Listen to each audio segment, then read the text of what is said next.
કોઈ બી તેલનો દીવો લગાડી પ્રગટાવી અને ખાલી તૈયાર કરજો.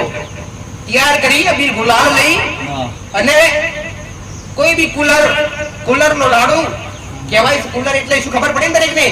એ કુલર બનાવી અને જ્યાં પીપળો હોય કહેવાય છે પીપળા પણ પિતૃનો વાસ હોય છે.